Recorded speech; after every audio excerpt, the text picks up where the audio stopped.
9월 4일 금요일, 오늘 우리에게 주시는 하나님 말씀은 열왕기상 17장 1절부터 7절까지 말씀입니다. 열왕기상 17장 1절부터 7절까지 말씀 함께 봉독합니다. 길르앗에 우거하는 자 중에 디셉 사람 엘리야가 아합에게 말하되 내가 섬기는 이스라엘의 하나님 여호와께서 살아계심을 두고 맹세하노니 내 말이 없으면 수년 동안 비도 이슬도 있지 아니하리라 하니라.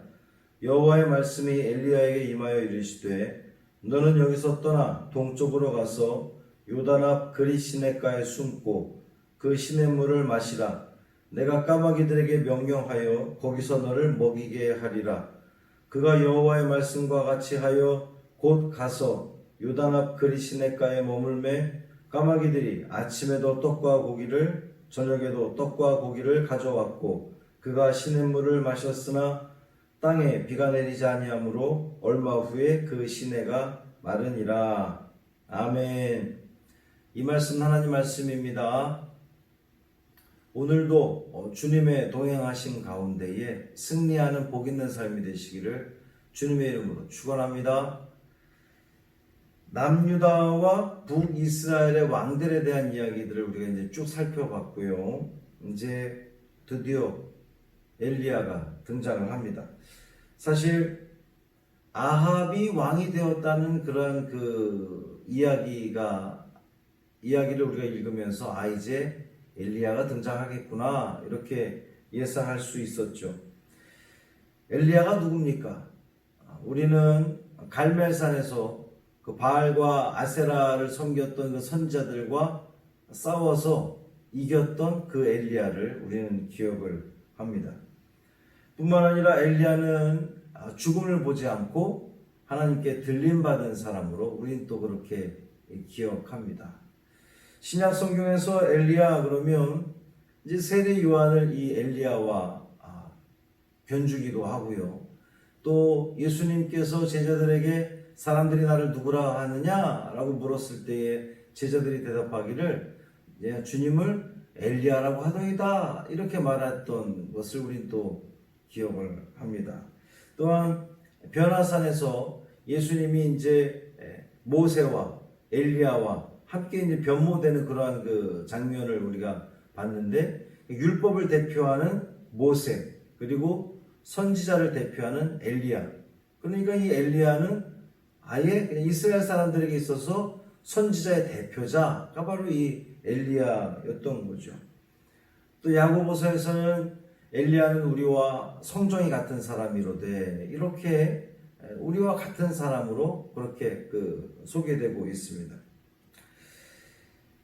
율법의 대표자가 모세 그리고 이제 율법과 선지자가 했을 때 선지자의 대표가 엘리야일 정도로 이스라엘 사람들에게 있어서 이 엘리야라고 하는 사람은 그만큼 아주 대단한 사람으로 특별히 존경받는 사람으로 그렇게 등장을 합니다.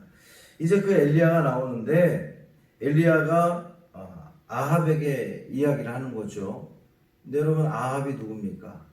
아합은 이 북이스라엘 역사상 가장 악한 왕이었던 그 오므리의 아들이 아합인데 그 가장 악했던 왕을 더 뛰어넘어서 그것을 우습게 여길 정도로 더 악을 행한 아주 가장 악한 왕이었던 사람이 바로 이 아합이었습니다.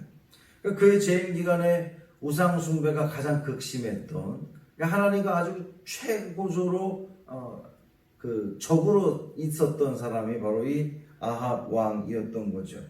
이제 엘리야와 아합의 대결이 시작됐습니다. 다른 한편으로 보면 하나님과 아합의 대결이 시작된 거나 마찬가지예요. 내가 섬기는 이스라엘의 하나님 여호와께서 살아계심을 두고 맹세하노니 그랬습니다. 아합은 이 이스라엘의 주권이 바알에게 있다고 믿었던 바알 신봉자죠. 근데 이 엘리야는 이스라엘의 주권이 하나님께 있다라고 그렇게 고백하는 그런 그 사람이었습니다. 그러니까 이제 이 말 속에는 여호와 하나님께서 살아계시다는 것을 밝히고 있어요. 내가 섬기는 이스라엘의 하나님 여호와께서 살아계심을 두고 맹세하노니 그 내가 믿는 이 세상 만물의 주관자인 이 이스라엘을 다스리는 하나님은 살아계신 하나님이다. 이렇게 지금 이야기하고 있는 겁니다. 내 말이 없으면 수년 동안 비도 이슬도 있지 아니하리라 그랬어요. 이제 여기서 내 말이 엘리야의 말이겠지만 좀 더 근본적으로 보면 하나님의 말씀인 거죠. 하나님의 말씀이 없으면 수년 동안 비가 내리지 않을 거다라고 하는 그런 그 이야기입니다. 여러분 수년 동안 비가 내리지 않으면 어떻게 됩니까? 사람은 살 수가 없죠. 다 죽게 됩니다. 그러니까 이 표현은 하나님께서 허락하지 않으면 비가 내리지 않을 거다. 그것은 하나님께서 이 세상 만물의 생명의 주관자가 바로 하나님이신 것을 다시 한번 분명히 밝히고 있는 그러한 모습입니다. 그렇게 이제 아합에게 지르고 나서는 이제 하나님께서 명령해서 이 엘리야가 아합에게 가서 선포를 했으면 하나님이 좀 더 밀어주시고 그래서 이 아합을 확 물리쳐야 될 텐데 하나님은 이 엘리야에게 피하라고 숨으라고 이야기를 합니다. 요단 앞 그리 시냇가에 숨어라라고 하는 거죠. 이제 요단 동편에 숨으라는 건데 여러분 요단 동편이 어디입니까? 요단 동편은 이스라엘 백성들이 가나안에 들어가기 전에 이제 요단강을 건너야 되는데 저 가나안을 앞둔 요단강 이쪽 편 거기 바로 요단 동편입니다. 모세가 마지막 생을 마감했던 장소가 바로 이 요단 동편이었습니다. 요단 동편에서 숨으라고 하는 것은 완전한 도피가 아니라 후일을 도모하기 위한 준비의 자리로 볼 수 있어요. 이스라엘 백성들이 그러했던 것처럼 말이죠. 여러분 이스라엘 백성들이 요단 동편에서 무엇을 했습니까? 이제 가나안 땅 마지막 이 가나안 하나님이 약속하신 가나안 땅 들어가기 전에 전열을 재정비했던 곳이 바로 이 요단 동편이었던 거죠. 거기서 시냇물을 마시고 까마귀들을 통해서 너를 먹일 것이다 그랬습니다. 까마귀 그러면 여러분 성경에서 굉장히 부정적인 의미로 쓰입니다. 노아의 방주 사건에서도 그랬고 항상 까마귀 그러면 부정한 짐승이었거든요. 근데 하나님께서 이렇게 부정하게 여겨지는 것도 하나님이 쓰시면 귀하게 쓰임받을 수 있다라고 하는 거죠. 엘리야는 하나님 말씀에 순종합니다. 요단 동편 그리 시냇가에 숨어 들어갑니다. 그렇게 하나님 말씀에 순종하니까 하나님 말씀대로 그대로 이루어집니다. 까마귀들이 아침 저녁으로 떡과 고기를 날아다 줍니다. 무엇이 생각나죠? 이 유단 동편에서 또 광야에서 하나님께서 이스라엘 백성들을 살리기 위해서 만나와 메추라기를 허락하셨던 것처럼 이 엘리야에게 떡과 고기를 허락하십니다. 엘리야는 지금 하나님 명령에 의해서 숨어 있지만 그것은 패배가 아니라 승리를 위한 준비의 단계였던 겁니다. 그와 더불어서 가뭄이 시작되고요. 이제 오늘 말씀 여기까지입니다만 이제 다음 시간에 사르밧 과부 이야기가 등장을 하죠. 사랑하는 성도 여러분, 오늘도 여러분 하나님 말씀에 순종하시기를 바랍니다. 하나님이 책임지시는 은혜가 있을 줄 믿습니다. 그것이 때로는 부정적인 이미지였던 까마귀를 통해서도 까마귀와 같은 존재라 할지라도 하나님께서 들어 쓰신다면 바로 선한 곳에 사용될 줄 믿습니다. 오늘날 우리가 지금 이렇게 교회에 모여서 성전에 모여서 예배드리지 못하는 이 시간들이 어쩌면 우리가 하나님께서 그리 시냇가에 숨어 있으라라고 말씀하셨던 것처럼 우리가 이렇게 움츠려 있는 시간들일런지 모르겠어요. 마치 어떤 성도들 가운데는 우리가 세상 권력에 패배하여서 이렇게 지금 움츠려 있는 것은 아닌가라고 생각하는 분들도 혹 있을지 모르겠습니다.